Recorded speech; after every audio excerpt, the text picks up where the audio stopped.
வணக்கம். ஜெம் செய்திகளுக்காக நான் பிரீதா. இந்திய நேரப்படி காலை 8:30 மணி செய்திகள். முதலில் ஜெம் தலைப்பு செய்திகளை காணலாம். ரக்ஷா பந்தன் நன்னாள், அனைவர் வாழ்விலும் மகிழ்ச்சியும் வெற்றியும் பெருகட்டும் என பிரதமர் மோடி நல்வாழ்த்து. நேபாள பெருவெள்ளத்தில் சிக்கிய தமிழர்களை மீட்கும் பணி, முதலமைச்சர் விஜய் உத்தரவின் பேரில் தில்லிக்கு சென்ற தமிழக அமைச்சர்கள். தமிழ்நாடு சட்டப்பேரவையில் 4 துறைகள் மீதான மானிய கோரிக்கைகள் விவாதம், சட்டப்பேரவையில் கேள்வி நேரம் இருக்காது என தகவல். ஹார்முஸ் நீரிணையை மீண்டும் திறக்க நிபந்தனை பட்டியல் தயாரிக்கும் ஈரான். ஈரானின் உச்ச தேசிய பாதுகாப்பு குழுவின் செயலாளர் மொஹ்சென் ரசாயி அறிவிப்பு. இந்தியா மற்றும் இலங்கை அணிகளுக்கு இடையிலான 2வது டெஸ்ட் போட்டி. 2 போட்டிகள் கொண்ட தொடரை 1-0 என்ற கணக்கில் கைப்பற்றியது இந்தியா. TNPL 20 ஓவர் கிரிக்கெட் தொடரின் இறுதி போட்டி. மதுரை பாந்தர்ஸ் மற்றும் கோவை கிங்ஸ் அணிகள் மோதல். இனி விரிவான செய்திகளை காணலாம். ரக்ஷா பந்தன் நன்னாளையொட்டி பிரதமர் நரேந்திர மோடி வாழ்த்துக்களை தெரிவித்துள்ளார். பிரதமர் நரேந்திர மோடி தனது சமூக வலைதள பக்கத்தில் பதிவு வெளியிட்டுள்ளார். அதில் ரக்ஷா பந்தன் நன்னாள் வாழ்த்துக்களை தெரிவித்துள்ளார். இந்த புனிதமான திருநாள் உங்கள் அனைவரின் வாழ்விலும் மகிழ்ச்சியையும் வளத்தையும் வெற்றியையும் கொண்டு வரட்டும் என்று குறிப்பிட்டுள்ளார்.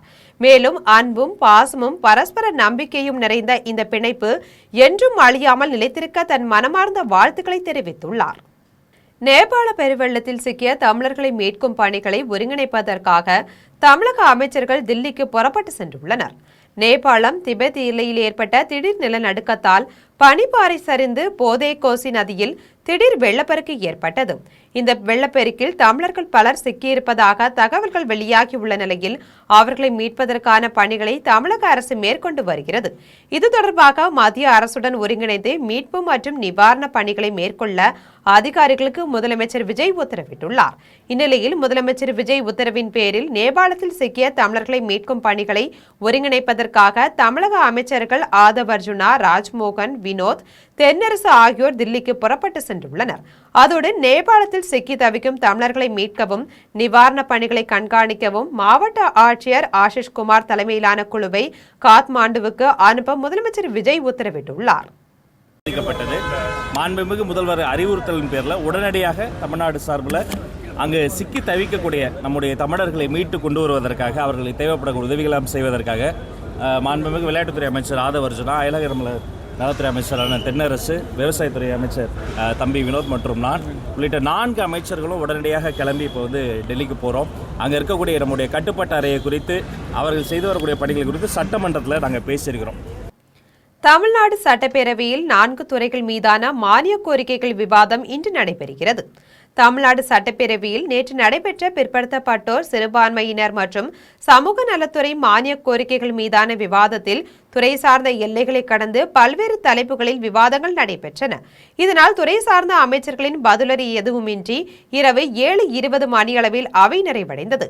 இதன் காரணமாக இன்று கூடும் சட்டப்பேரவையில் பிற்படுத்தப்பட்டோர், சிறுபான்மையினர் மற்றும் சமூக நலத்துறை மானிய கோரிக்கைகள் மீதான விவாதம் மீண்டும் நடைபெறுகிறது. அத்துடன் வீட்டு வசதி மற்றும் நகர்ப்புற வளர்ச்சித்துறை மீதான மானிய கோரிக்கை விவாதமும் நடைபெற உள்ளது. இந்த விவாதத்தில் ஆளுங்கட்சி மற்றும் எதிர்க்கட்சி உறுப்பினர்கள் கலந்து கொண்டு உரையாற்றுவார்கள். இதைத் தொடர்ந்து உறுப்பினர்களின் கேள்விகளுக்கு துறை சார்ந்த அமைச்சர் பதில் உரை வழங்குவார்கள். மேலும் தங்களின் துறை சார்ந்த புதிய அறிவிப்புகளையும் வெளியிடுவார்கள் என்பது குறிப்பிடத்தக்கது. ஹார்முஸ் நீரிணையை மீண்டும் திறப்பதற்கான நிபந்தனை பட்டியலை ஈரான் தயாரித்து வருவதாக ஈரானின் உச்ச தேசிய பாதுகாப்பு குழுவின் செயலாளர் மொஹ்சென் ரசாயி தெரிவித்துள்ளார். ஈரானின் உச்ச தேசிய பாதுகாப்பு குழுவின் செயலாளர் மொஹ்சென் ரசாயி செய்தியாளர்களிடம் பேசினார். அப்போது மத்தியஸ்தர்கள் தெஹ்ரானிடம் நிபந்தனைகளை வகுக்குமாறு கேட்டுக்கொண்டதை தொடர்ந்து ஹார்முஸ் நீரிணையை மீண்டும் திறப்பதற்கான நிபந்தனை பட்டியலை ஈரான் தயாரித்து வருவதாக தெரிவித்தார். பிராந்திய போரை முடிவுக்கு கொண்டு வருவது அந்நிபந்தனைக்குள் ஒன்று என்றும் குறிப்பிட்டார். இந்த நீர்வழி பாதை வழியாக ஒரு கப்பல் போக்குவரத்து வழித்தடம் அமைக்க ஓமனுடன் ஈரான் ஒப்புக்கொண்டுள்ளதாகவும், அந்த பாதையின் சில பகுதிகள் ஓமன் கடல் பகுதியிலும் சில பகுதிகள் ஈரான் கடல் பகுதியிலும் அமையும் என்று கூறினார். அமெரிக்கா ஈரானின் நிபந்தனைகளை ஏற்றுக்கொண்டால் கப்பல்கள் பிரத்யேகமாக ஒதுக்கப்பட்ட ஒரு மைய கால்வாயை பயன்படுத்தும் என்று தெரிவித்தார். இந்தியா மற்றும் இலங்கை அணிகளுக்கு இடையிலான 2வது டெஸ்ட் போட்டி சமனில் முடிந்தது. கொழும்பு மைதானத்தில் இந்தியா மற்றும் இலங்கை அணிகளுக்கு இடையிலான இரண்டாவது டெஸ்ட் போட்டி நடைபெற்றது. இந்த போட்டியில் டாஸ் வென்று முதலில் பேட்டிங் செய்த இந்திய அணி 9 விக்கெட்டுகள் இழப்புக்கு 503 ரன்கள் எடுத்து டிக்ளேர் செய்தது. இதில் சிறப்பாக விளையாடிய தேவ்தத் படிக்கல் 117 ரன்களும், த்ருவ் ஜுரோல் 115 ரன்களும் எடுத்து அசத்தினார். அதன்பின் முதல் இன்னிங்ஸில் களமிறங்கிய இலங்கை அணி 290 ரன்களுக்கு ஆல் அவுட் ஆனதால் இந்தியாவுக்கு 213 ரன்கள் முன்னிலை கிடைத்தது. இதையடுத்து இந்தியா ஃபாலோ ஆன் கொடுத்தது. இதன்படி இலங்கை அணி இரண்டாவது இன்னிங்ஸில் 9 விக்கெட் இழப்புக்கு 429 ரன்கள் எடுத்தபோது 5வது நாள் ஆட்டம் முடிவுக்கு வந்தது. இதில் சோனல் தினுஷா இந்திய பந்து வீச்சாளர்களுக்கு எதிராக மிகுந்த பொறுமையுடன் விளையாடி சதம் அடித்தார். இதன் மூலம் போட்டி சமனில் முடிந்தது. இதனால் இந்தியா இரண்டாவது டெஸ்டில் வெற்றி பெற முடியாமல் போனாலும் தொடரில் முன்னிலை பெற்றிருந்ததால் 2 போட்டிகள் கொண்ட தொடரை 1-0 என்ற கணக்கில் இந்தியா கைப்பற்றியது. TNPL 20 ஓவர் கிரிக்கெட் தொடரின் இறுதிப் போட்டியில் மதுரை பேந்தர்ஸ் மற்றும் கோவை கிங்ஸ் அணிகள் இன்று மோதுகின்றன. சென்னை சேப்பாக்கம் மைதானத்தில் TNPL 20 ஓவர் கிரிக்கெட் தொடரின் இறுதிப் போட்டி நடைபெறுகிறது. இந்த போட்டியில் மதுரை பேந்தர்ஸ் மற்றும் கோவை கிங்ஸ் அணிகள் மோதுகின்றன. இதில் மதுரை அணியின் கேப்டன் பாலசந்தர் அனிருத் தலைமையிலான வீரர்களும், கோவை அணியின் கேப்டன் ஷாருக் கான் தலைமையிலான வீரர்களும் பங்கேற்கின்றனர். இவ்விரு அணிகளும் இதுவரை 11 முறை நேருக்கு நேர் மோதியிருக்கின்றன. இந்நிலையில் இன்றைய போட்டியில் வெற்றி பெற்று யார் கோப்பையை வெல்லப் போகிறார்கள் என்று ரசிகர்களிடையே பெரும் எதிர்பார்ப்பு உள்ளது. தவேகவினர் தங்களுக்கு கிடைத்த வாய்ப்பை பயன்படுத்தி மக்களுக்கு இன்னும் சிறந்த முறையில் எப்படி பணியாற்ற வேண்டும் என்று எண்ணி பார்க்க வேண்டும் என்று தேமுதிக சட்டமன்ற உறுப்பினர் பிரேமலதா தெரிவித்துள்ளார். சென்னையில் சட்டப்பேரவைக்கு வெளியே தேமுதிக சட்டமன்ற உறுப்பினர் பிரேமலதா செய்தியாளர்களிடம் பேசினார். அப்போது சட்டப்பேரவையில் நண்பகல் 12 மணியிலிருந்து பிற்பகல் 2 மணி வரை சண்டைதான் நடப்பதாகவும், இதனால் மக்களுக்கும் நாட்டுக்கும் எந்த நன்மையும் கிடையாது என்று தெரிவித்தார். இவ்வளவு நாளும் சட்டப்பேரவை நிகழ்ச்சிகளை பார்க்க ஆர்வமாக இருந்ததாகவும், இப்போது அது சண்டை சபையாக மாறிவிட்டதாகவும் கூறினார். ஏறக்குறைய 1 hour தான் மக்களை பற்றி பேசுகிறாங்க. மீதி அத்தனை அவர்ஸும் வெறும் சண்டை தான் போயிட்டுருக்குங்க. வெறும் சண்டை தான் போகுது. இதனால் மக்களுக்கோ நாட்டுக்கோ எந்த பிரயோஜனமும் கிடையாது. பழனி அருகே தொப்பம்பட்டியில் பல்வேறு கட்சிகளை சேர்ந்த நிர்வாகிகள் மற்றும் தொண்டர்கள் தமிழக வெற்றி கழகத்தில் இணைந்தனர்.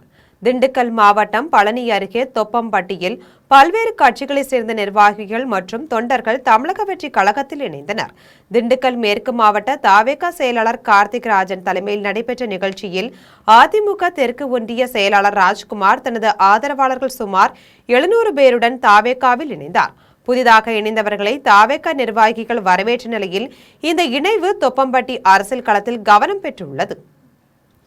2.0 என்ற திட்டத்தை அரசு முழுமையாக கைவிடவில்லை என்றால் தமிழகத்தின் முதுகெலும்பாக உள்ள விவசாயம் அழிந்துவிடும் என்றும், விவசாயிகளின் நலன் கருதி 2.0 திட்டத்தை தவேக அரசு கைவிட வேண்டும் என்றும் சென்னையில் விவசாயிகள் சங்கத்தினர் தெரிவித்துள்ளனர்.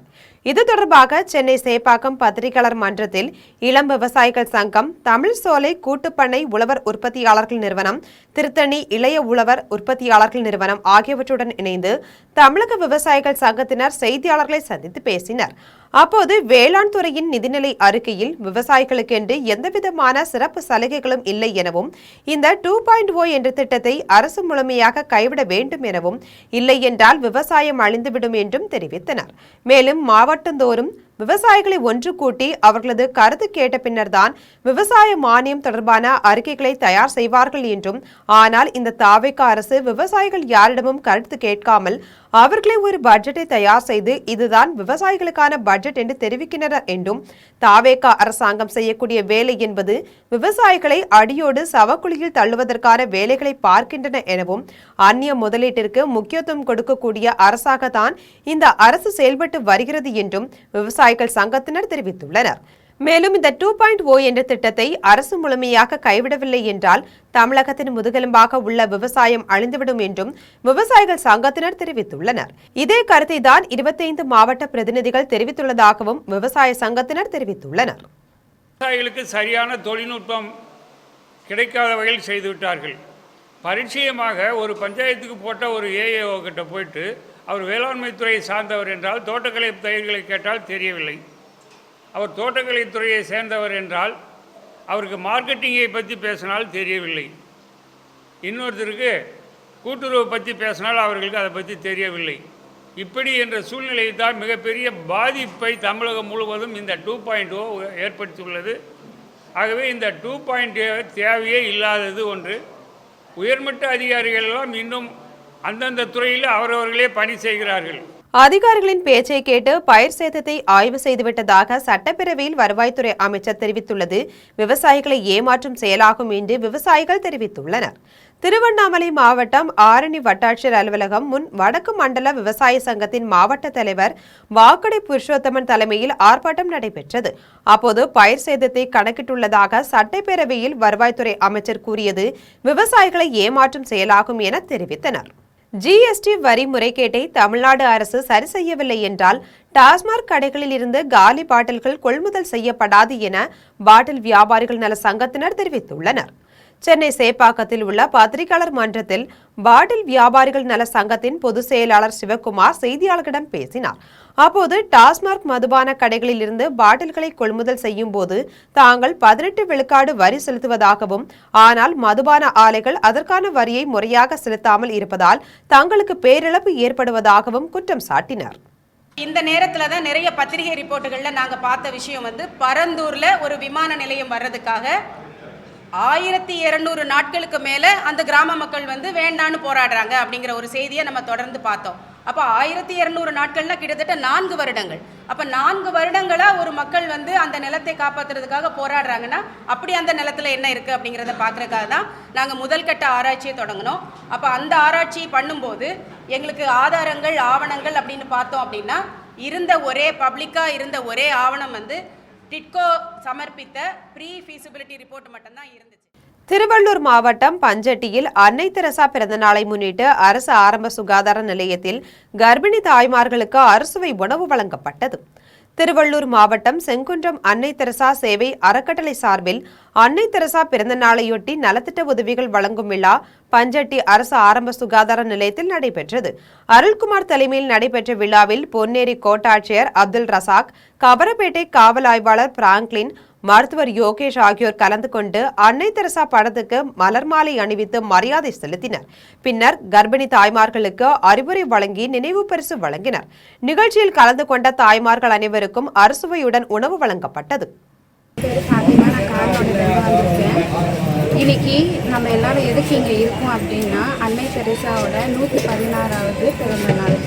இன்னைக்கு இந்த ஃபங்க்ஷன் யார் பண்ணுறாங்க அப்படின்னா அன்னை தெரசா சேவை அறக்கட்டளை பண்ணுறாங்க. எங்களுக்கு சமபந்தி விருந்தும் கொடுத்தாங்க. சாப்பாடெல்லாம் நல்லா இருக்கு, நல்லா வயிறு ஃபுல்லாக சாப்பிட்டு போயிருக்கிறாங்க. கிஃப்ட்டும் கொடுத்துருக்காங்க. இதே மாதிரி அவங்க இன்னும் நிறைய ஃப்யூச்சரில் எல்லாருக்கும் இதே மாதிரி கர்ப்பிணிகளுக்கு நிறைய சேவை செய்யணும் அப்படின்னு சொல்லிட்டு நான் வாழ்த்துறேன். மதுராந்தகம் அருகே போதைப்பொருள் தடுப்புத்துறை இந்தியா மற்றும் இந்திய பல் மருத்துவ சங்கம் சார்பில் இலவச பல் மருத்துவ முகாம் நடைபெற்றது. செங்கல்பட்டு மாவட்டம் தொழுப்பேடு ஆலம்பள்ளியில் போதைப்பொருள் தடுப்புத்துறை இந்தியா பல் மருத்துவ சங்கம், தமிழ்நாடு மதுராந்தகம் கிளை, கோல்கேட் ஆகியவை இணைந்து இலவச பல் பரிசோதனை முகாமை நடத்தியது. முகாமிற்கு டாக்டர் மேகநாதன் தலைமை தாங்கினார். முகாமில் பள்ளியில் பயிலும் 500க்கும் மேற்பட்ட மாணவர்களுக்கு இலவச பல் பரிசோதனைகள் செய்யப்பட்டு Colgate toothbrush, toothpaste இலவசமாக வழங்கப்பட்டது. முகாமில் தலைவர் டாக்டர் லோகேஷ் ராஜ், பொருளாளர் டாக்டர் வேல்முருகன் உட்பட ஆலம்பள்ளியின் தாளாளர் சுமிதா உட்பட மாணவ மாணவிகள் பலர் கலந்து கொண்டனர். சென்னை மாதவரம் பேருந்து நிலையத்தில் பயணிகளின் பாதுகாப்பை கருத்தில் கொண்டு காவல்துறை சார்பில் விழிப்புணர்வு நிகழ்ச்சி நடைபெற்றது. கொளத்தூர் மாதவரம் காவல் சரகத்தை சேர்ந்த உதவி ஆய்வாளர் உமா தலைமையில் பேருந்துகளில் பயணம் செய்த பயணிகளுக்கு பாதுகாப்பு அறிவுரைகள் வழங்கப்பட்டன. பேருந்துகளில் பயணம் செய்யும் போது தங்களது செல்போன், கைப்பை, பணம் ஆகியவற்றை மிகவும் கவனமாக வைத்துக் கொள்ள வேண்டும் என்றும் அவற்றை கவனக்குறைவாக விட்டு செல்லக்கூடாது என்றும் பொதுமக்களுக்கு காவல்துறையினர் அறிவுறுத்தினர். பயணிகள் எப்போதும் தங்களது உடைமைகள் மீது கவனம் செலுத்த வேண்டும் என அறிவுறுத்தினர். பொதுமக்கள் ஏதேனும் ஆபத்து அல்லது அவசர நிலையை எதிர்கொண்டால் உடனடியாக காவல்துறையை தொடர்பு கொண்டு உதவி பெற வேண்டும் என்றும் தெரிவிக்கப்பட்டது. மதுரை மீனாட்சி சூப்பர் ஸ்பெஷாலிட்டி மருத்துவமனையில் 28 வார கர்ப்பிணிக்கு முதுகு தண்டுவட அறுவை சிகிச்சை செய்துள்ளனர். மதுரை மீனாட்சி சூப்பர் ஸ்பெஷாலிட்டி மருத்துவமனையில் 28 வார கர்ப்பிணிக்கு சிக்கலான முதுகு தண்டு வட அறுவை சிகிச்சை செய்துள்ளனர். அந்த பெண் ஆரோக்கியமான குழந்தையை பெற்றெடுத்துள்ளார். ஓராண்டாக கடுமையான கழுத்து வலியால் அவதிப்பட்டு வந்த 28 வார கர்ப்பிணி பெண்ணுக்கு முதுகு தண்டுவட காசநோய் உருவானதால் நடப்பதில் சிரமமும் மார்புக்கு கீழே உணர்ச்சி இழப்பும் ஏற்பட்டிருந்தது. முதுகு தண்டுவட அழுத்தத்தை குறைப்பதற்கான சிகிச்சையும் திசு நீக்கம் மற்றும் நோயாளியின் சொந்த எலும்புகளை கொண்டு முதுகு தண்டை நிலைநிறுத்தும் ஒட்டுமொத்த அறுவை சிகிச்சையும் மருத்துவர்கள் குழு வெற்றிகரமாக மேற்கொண்டது. அதே நேரத்தில் கர்ப்பத்தில் உள்ள கருவுக்கு கதிர்வீச்சு பாதிப்பு ஏற்படாதவாறு உரிய சிகிச்சை அளித்து தாய் சேய் இருவரும் நலமாக உள்ளனர். இதுகுறித்து நரம்பியல் பிரிவு அறுவை சிகிச்சை துறை தலைவர் செல்வமுத்துக்குமரன், செந்தில்குமார், கவிஸ் ஆகியோர் செய்தியாளர்களிடம் பேசினர். விளம்பர இடைவேளைக்கு பிறகு ஜெம் செய்திகள் தொடரும்.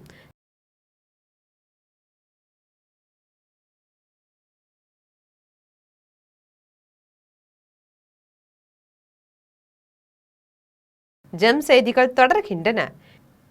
மங்கர் அருகே கூட்டு குடிநீர் திட்ட குழாயில் உடைப்பு ஏற்பட்டு தண்ணீர் வீணாவதை தடுக்க வேண்டும் என கிராம மக்கள் மாவட்ட நிர்வாகத்திற்கு கோரிக்கை விடுத்துள்ளனர். கடலூர் மாவட்டம் மங்கர் அடுத்த சிறுபாக்கம் வழியாக எஸ்புதூர், வடபாதி, சித்தேரி உள்ளிட்ட பல்வேறு கிராமங்களுக்கு கூட்டு குடிநீர் திட்ட குழாய் வழியாக குடிநீர் கொண்டு செல்லப்படுகிறது. இந்நிலையில் எஸ்புதூர் கிராமத்தின் அருகில் குழாயில் உடைப்பு ஏற்பட்டு கடந்த ஒரு வாரத்திற்கும் மேலாக குடிநீர் வீணாகி வருகின்றன. இதனால் அப்பகுதியில் உள்ள கிராமங்களுக்கு குடிநீர் தட்டுப்பாடு ஏற்படும் சூழல் உருவாகியுள்ளது. எனவே கூட்டு குடிநீர் திட்ட குழாய் உடைப்பை உடனடியாக சரி செய்து தர வேண்டும் என அப்பகுதி மக்கள் மாவட்ட நிர்வாகத்திற்கு கோரிக்கை விடுத்துள்ளனர். கன்னியாகுமரியில் 5 ஆண்டுகளாக மனு அளித்தும் நடவடிக்கை எடுக்கவில்லை என கூறி முன்னாள் மீன் கூட்டுறவு சங்க தலைவர் நூதன முறையில் மனு அளித்த சம்பவம் பெரும் பரபரப்பை ஏற்படுத்தியுள்ளது. கன்னியாகுமரி மாவட்ட ஆட்சியர் அலுவலகத்தில் நடைபெற்ற விவசாயிகள் குறைதீர்க்கும் கூட்டத்தில் புத்தேரியை சேர்ந்த முன்னாள் மீன் கூட்டுறவு சங்க தலைவர் சகாயம் 5 ஆண்டுகளாக மனு அளித்தும் நடவடிக்கை எடுக்கவில்லை என கூறி நூதன முறையில் வெற்று காகிதத்தை மனுவாக மாவட்ட ஆட்சியரிடம் வழங்கினார். குளங்களில் சட்டவிரோதமாக தாமரை இலை பயிரிட்டு விற்பனை செய்வதாக தொடர்ந்து புகார் அளித்தும் நடவடிக்கை இல்லை என அவர் குற்றம் சாட்டினார். இதனால் கூட்டத்தில் சிறிது நேரம் பரபரப்பு ஏற்பட்ட நிலையில் பாதுகாவலர்கள் அவரை அங்கிருந்து அழைத்து சென்றனர். விவசாயிகள் குறைதீர்க்கும் கூட்டம் மற்றும் மீனவர் குறைதீர்க்கும் கூட்டத்தில் பல்வேறு கோரிக்கைகள், அதாவது கடந்த 5 வருடங்களாக தொடர்ச்சியாக இருந்த பல்வேறு மாவட்ட ஆட்சித்தலைவர்கள் மற்றும் அரசு அதிகாரிடம் மனுக்கள் கொடுத்திருக்கிறோம். அருப்புக்கோட்டை இந்து நாடார் நடுநிலைப்பள்ளி முன்புள்ள காலி இடத்தில் பொதுமக்களுக்கும் பள்ளி மாணவர்களுக்கும் இடையூறு ஏற்படுத்தும் வகையில் சரக்கு வாகனங்களை நிறுத்துவதாக புகார் எழுந்துள்ளது. விருதுநகர் மாவட்டம் அருப்புக்கோட்டை இந்து நாடார் நடுநிலைப் பள்ளியில் 100க்கும் மேற்பட்ட மாணவ மாணவியர் படித்து வருகின்றனர். இந்த பள்ளியின் ஒரு கட்டடத்தை அன்றைய முதலமைச்சர் காமராஜர் திறந்து வைத்துள்ளார். இந்த பள்ளி முன் உள்ள காலி இடத்தில் தேவையற்ற சரக்கு வாகனங்கள், டூரிஸ்ட் வேன்கள் ஆகியவற்றை நிறுத்துவதால் பள்ளிக்கு வரும் மாணவ மாணவியர்கள் கடும் சிரமத்திற்கு ஆளாகின்றனர். அங்கு நிற்கும் சிலர் பெண்களை கேலி செய்வதாகவும் அருப்புக்கோட்டை நகராட்சி கூட்டத்தில் நகர்மன்ற உறுப்பினர்களும் புகார் தெரிவித்தனர். இதுகுறித்து மாவட்ட ஆட்சியர் உள்ளிட்ட அதிகாரிகளிடம் பலமுறை புகார் அளித்தும் இதுவரை எந்த நடவடிக்கையும் எடுக்கவில்லை என பள்ளி செயலாளர்கள் தெரிவித்துள்ளனர். தூத்துக்குடி வாழ் அருப்புக்கோட்டை நாடார் சங்கத்துக்கு முழுமையாக பாத்தியப்பட்ட பள்ளியாகும். 87 வருடங்களாக மிக சிறப்பாக நடந்துகிட்டு இருக்கிறது. ரொம்ப கட்டணமின்றி பள்ளிகளில் நம்ம பள்ளியில் படிக்கும் மாணவர்கள் நிறையா சாதிச்சுட்டு வராங்க. தொடர்ந்து இந்த நிலையில் நம்ம பள்ளி மாணவர்கள் போகிறதுக்கு ரொம்ப இடைஞ்சலாகவும், அதே நேரத்தில் அவங்களுக்கு ரொம்ப இடைஞ்சல் பண்ணுறதுக்கும், அதே நேரத்தில் ஆபத்தை விளைவிக்கும் முறையில் முன்னாடி வாகனங்களை நிப்பாட்டியும் ரொம்ப இடைஞ்சல் கொடுத்துட்ருக்காங்க. திருச்செந்தூர் அருகே நாட்டுப்படகு மீனவர்கள் கடலில் விரிக்கும் வலைகளை சேதப்படுத்தும் வணிக கப்பல்கள் மீது நடவடிக்கை எடுக்க கோரிக்கை விடுத்துள்ளனர். தூத்துக்குடி துறைமுகத்திற்கு சரக்குகளை ஏற்றி வரும் வணிக கப்பல்களால் நாட்டுப்படகு மீனவர்கள் விரித்து வைத்திருக்கும் வலைகள் சேதமடைந்து வருவதாக தொடர்ந்து குற்றச்சாட்டுகள் எழுந்து வருகிறது. அண்மையில் ஆலந்தலை, புன்னைக்காயல் ஆகிய ஊர்களை சேர்ந்த நாட்டுப்படகு மீனவர்களின் வலைகளை கப்பல்கள் சேதப்படுத்தியுள்ளன. திருச்செந்தூர் அருகே உள்ள புன்னைக்காயலை சேர்ந்த ரமேஷ் என்பவருக்கு சொந்தமான நாட்டுப்படகில் மீனவர்கள் வலை விரித்து மீன்பிடித்துக் கொண்டிருந்த போது டைமண்ட் இன்டர்நெட் என்ற வணிக கப்பல் மோதியதில் பல லட்சம் ரூபாய் மதிப்பிலான வலைகள் சேதமடைந்தது. இது தொடர்பாக மரைன் காவல் நிலையத்தில் புகார் அளித்தாலும் அவர்கள் மனுவை பெறுவதில்லை. கடலோர காவல்படை, துறைமுக அதிகாரிகளிடம் புகார் அளித்துள்ளனர். ஆனால் கப்பல் நிர்வாகத்தின் மீது நடவடிக்கை எடுக்க அதிகாரிகள் தயங்குவதாக கூறப்படுகிறது. வலைகளை சேதப்படுத்தும் கப்பல்கள் மீது நடவடிக்கை எடுத்து பாதிக்கப்பட்டவர்களுக்கு உரிய இழப்பீடு பெற்றுத்தர வேண்டும் என மீனவர்கள் கோரிக்கை விடுத்துள்ளனர். கோவில்பட்டியில் 19 ஆண்டுகளாக கூடுதல் பேருந்து நிலையத்தில் செயல்பாட்டுக்கு கொண்டுவராமல் நகராட்சி நிர்வாகம் மக்கள் வரிப்பணத்தை வீணடிப்பதாக பொதுமக்கள் தெரிவித்துள்ளனர். தூத்துக்குடி மாவட்டம் கோவில்பட்டியின் வளர்ச்சியை கருத்தில் கொண்டும் போக்குவரத்து நெருக்கடியை குறைக்கும் வகையிலும் தேசிய நெடுஞ்சாலையில் 1,80,00,000 ரூபாய் மதிப்பீட்டில் கூடுதல் பேருந்து நிலையம் கட்டப்பட்டு 2007ஆம் ஆண்டு அப்போதைய துணை முதலமைச்சர் ஸ்டாலினால் திறக்கப்பட்டது. திருநெல்வேலி, கன்னியாகுமரி, மதுரை, விருதுநகர், கோவை, திருச்சி, சென்னை என புறநகர்களுக்கு செல்லும் பேருந்துகள் இங்கிருந்து புறப்படும் வகையில் 52 பேருந்துகள் நிறுத்தும் வகையில் கட்டப்பட்டது. ஆனால் இப்போது வரை வெறும் காட்சி பொருளாக மட்டுமே உள்ளது. அதற்கு நகராட்சி நிர்வாகம் பணம் ஒதுக்கி சீரமைப்பு பணிகளை மேற்கொண்டு வருகிறது. கடந்த ஆண்டும் 2 கோடி ரூபாய் மதிப்பீட்டில் பராமரிப்பு பணிகள் செய்யப்பட்டன. ஆனால் கூடுதல் பேருந்து நிலையத்தை செயல்படுத்த நகராட்சி நிர்வாகம் நடவடிக்கை எடுக்கவில்லை. பேருந்துகள் அனைத்தும் உள்ளே வராமல் தேசிய நெடுஞ்சாலை அணுகு சாலையில் பயணிகளை ஏற்றி இறக்கி செல்லும் நிலை உள்ளது. திருநெல்வேலி, நாகர்கோயில், சென்னை வண்டி, கோயம்புத்தூர் வண்டி எல்லாம் ரோட்லேயே நின்று அப்படியே போயிடுது. கொஞ்சம் உள்ளே வந்தால் நல்லாயிருக்கும். உள்ளே வந்து போய் இருந்தால் நல்லாயிருக்கும். மறுபடியும் இங்கே இவ்வளவு வேலை பார்த்து என்ன செய்ய? டெண்டர் எடுத்தவங்களுக்கு நஷ்டம், கடை வச்சுருக்கிறவங்களுக்கு நஷ்டம், மறுபடியும் எல்லா நஷ்டமுமே மக்களுக்கு தான் போய் சேருது. என்ன இது இந்த பஸ் ஸ்டாண்டு இயங்கும்படி கொஞ்சம் தாழ்மையோடு கேட்டுக்கொள்ளும். அது ஏங்காதனால பெண்களுக்குலாம் என்னென்ன சிரமம்? பெண்களுக்கு நிறைய சிரமம் இருக்குது. பெண்கள் தனியாக நிற்க முடியலை, நைட்டு நேரம் வர முடியலை. மறுபடியும் தைரியமாக எல்லாரும் இருப்பாங்க, நம்ம பஸ் ஸ்டாண்டில் போய் இருப்போம் அப்படிங்கிற ஒரு இது இல்லை. பெண்களுக்கு நிறைய இருக்குது. நத்தம் அருகே இலவச வீட்டுமனை கோரி 50க்கும் மேற்பட்ட குடிசைகள் திடீரென அமைக்கப்பட்டதால் காவல்துறையினர் ஆக்கிரமிப்பு குடிசைகளை அகற்றினர். திண்டுக்கல் மாவட்டம் நத்தம் அருகே செல்லநாயக்கன்பட்டி தாதன் குளத்தில் இலவச வீட்டுமனை கோரி 50க்கும் மேற்பட்ட குடிசைகள் திடீரென அமைக்கப்பட்டன. அதிகாரிகள் பேச்சுவார்த்தை நடத்தியும் குடிசைகளை அகற்ற உடன்பாடு ஏற்படாததால் காவல்துறையினர் 50க்கும் மேற்பட்டோரை கைது செய்தனர்.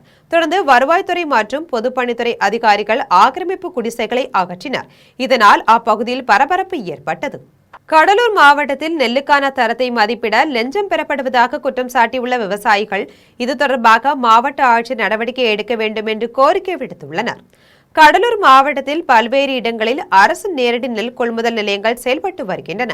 நெல் ஈரப்பத தரத்தை அறிந்து ஆய்வு செய்வதற்கான அதிகாரி ஒவ்வொரு கொள்முதல் நிலையத்திற்கும் சென்று ஆய்வு என்ற பெயரில் பணம் கேட்டு தொல்லை கொடுத்து வருவதாக கூறப்படுகிறது. இதனால் கொள்முதல் நிலையங்களில் உள்ள பணியாளர்களும் நெல் விற்பனை செய்யும் விவசாயிகளும் அதிர்ச்சியடைந்துள்ளனர்.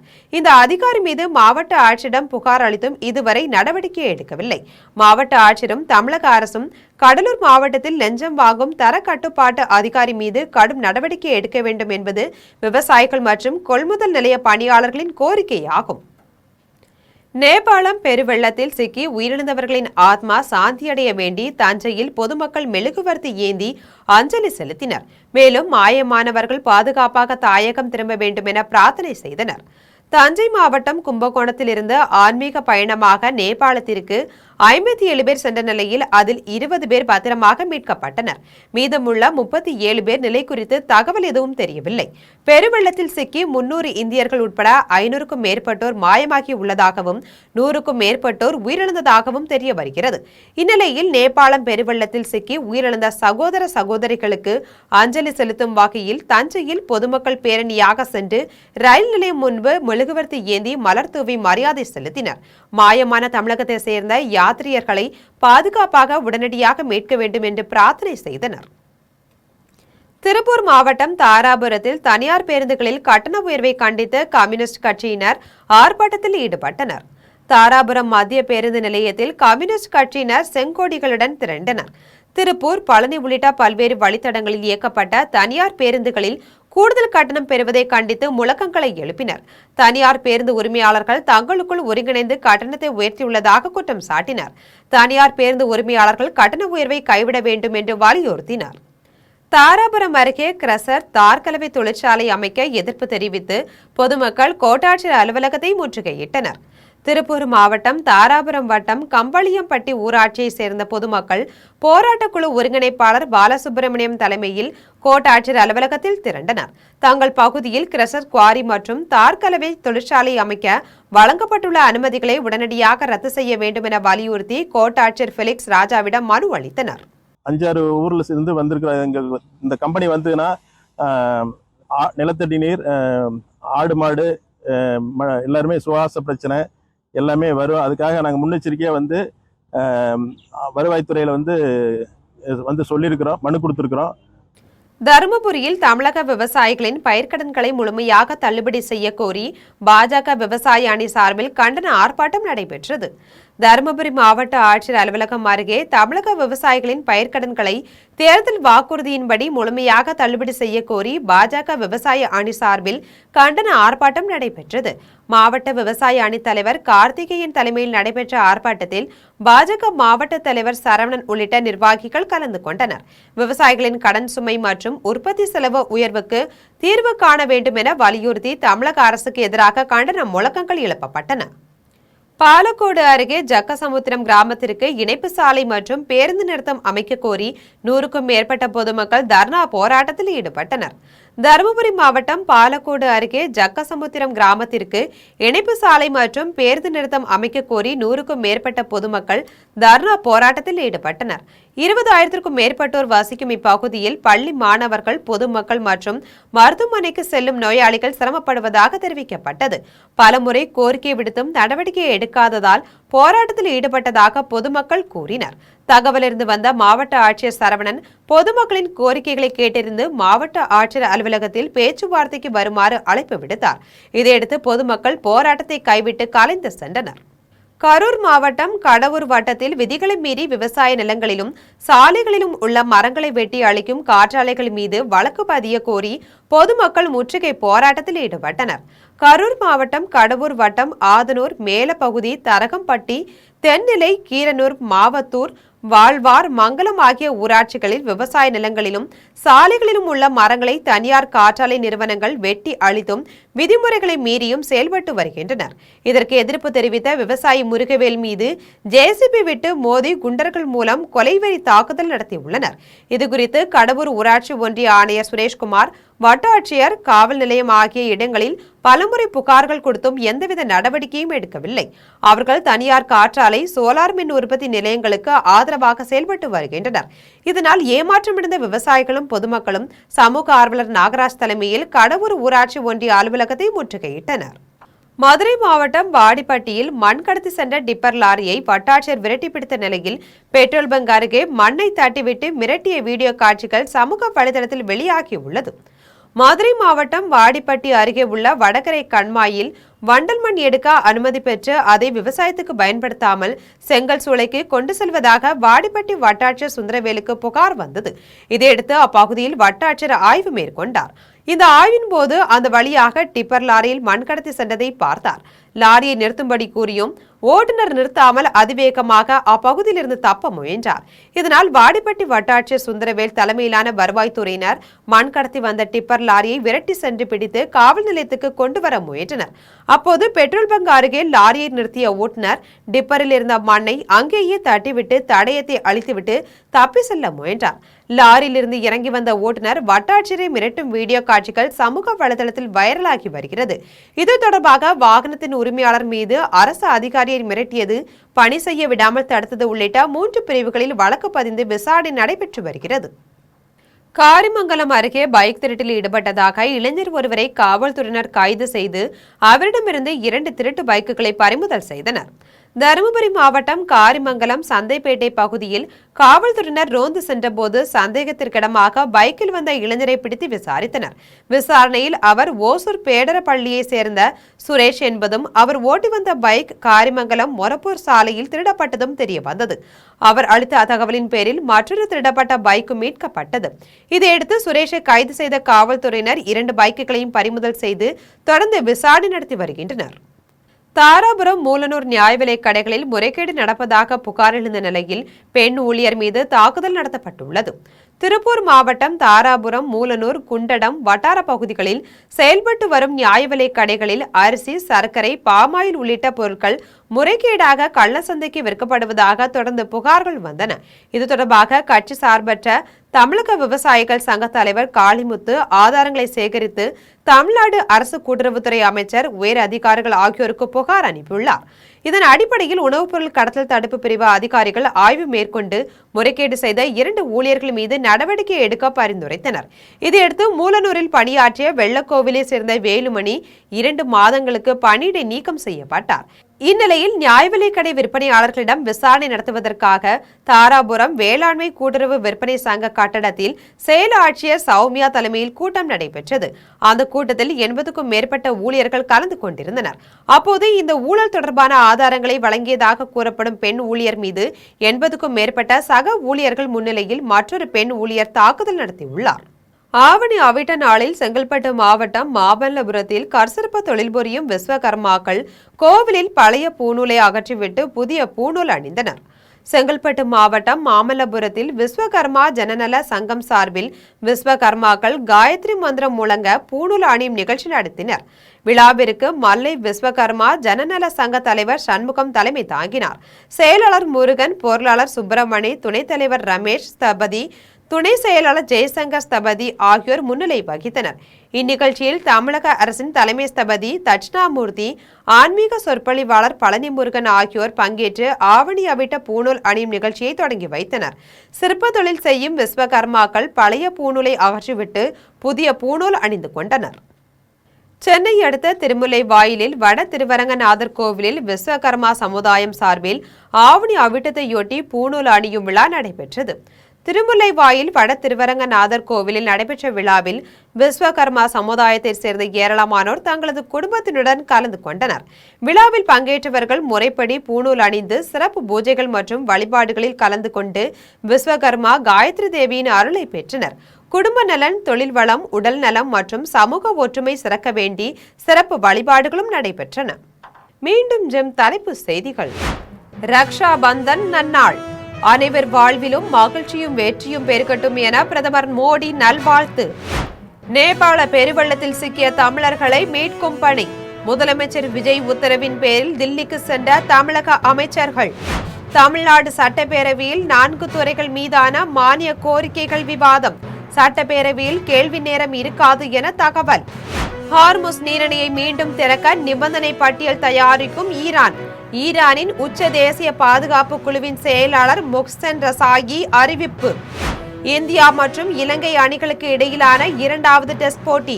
2 போட்டிகள் கொண்ட தொடரை 1-0 என்ற கணக்கில் கைப்பற்றியது இந்தியா. TNPL 20 ஓவர் கிரிக்கெட் தொடரின் இறுதி போட்டி. மதுரை பாந்தர்ஸ் மற்றும் கோவை கிங்ஸ் அணிகள் மோதல். இத்துடன் ஜெம் செய்திகள் நிறைவடைகின்றன. மீண்டும் ஜெம் செய்திகள் மதியம் 1:30 மணிக்கு. உடனுக்குடன் செய்திகளை காண ஜெம் live.tv என்ற இணையதளத்தில் இணைந்திருங்கள். நன்றி, வணக்கம்.